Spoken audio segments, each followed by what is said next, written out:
da li ma gën a metti mooy waa APR yi situation bu ñëw rek ñu bëgg ci fay profité maanaam fi ne nii jàpp nañ ne maanaam et puis li ngeen war a comprendre mooy le général là bi ñu yóbbu Inde kooku décret bi Macky Sall moo ko signé bàyyi leen seen xel mi ngeen di foyee nit ñi nag ñi ngi wax mais waat naa ko ci yàlla Madiambal Diagne bis bu ngeen waxut ci moom billaahi wallaahi ci luy taal réew mi dong ci lay dox. gis ngeen Madiambal Diagne ak journalam bii état wu Sénégal dañ cee war a jóg mettre ko hors d'état de nuire ñu mel ni Madiambal Diagne ñi nga xam ne ni bëgguñ lu may réew mi tàkk parce que seeni intérêt moo menacé moo tax duñ dox jàmb mukk li wolof naan maanaam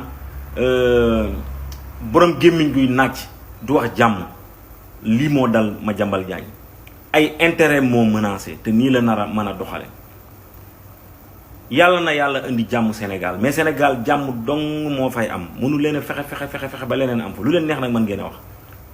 ni ngeen nar a opposé wu nag moo nar a metti te di ngeen a nar a opposé wu lu yàgg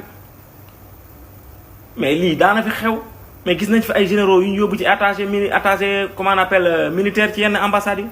mais am na yenn pays yoo xam ne nii ay généraux la ñuy soxla man gisuma fi lenn lu jar di wax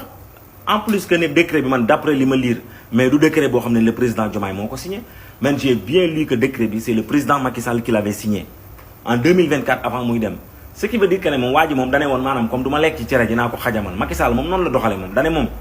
naa yàq lépp mais nag comme Sénégal yi dañoo yàkkamti rek mais war naa ci yàlla même le cas de Macky Sall même dinañ ko lijjanti même Macky Sall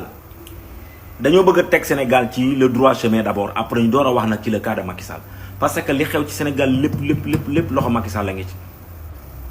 moom moo yàq Sénégal ba noppi avant muy dem mais nag il faut que ñu dal te xam ne Sénégal gi suñ Sénégal ñun ñëpp ko bokk tey jii bu tàkkee tamit képp ku yaakaar ne maanaam Sénégal bu tàkkee da nga ciy mucc yaa ngi ci erreur bu tàkkee ñun ñëpp lay tàkkal li ñu war nag mooy ñu muñ jàpp ci yàlla te xam ne nguur yàlla moo koy joxe te kum ko jox yaa ko moom jëlee na ko ci seen i loxo muñ leen di laay war a sóol yi ba ay élection ñëwaat ngeen laaj Sénégal bu leen ko Sénégal yi joxe ngeen jiite réew mi kantaa ngeen nekk fi di dox ci ay propagande di wax ci ay waxu kasaw di def ay manifestation amul benn bopp amul benn genn da ngeen di sonal seen bopp donc parce que ñii taluñ leen ñii liñ commencé mooy liggéey Sénégal te li ñuy def doy nañu wasalaam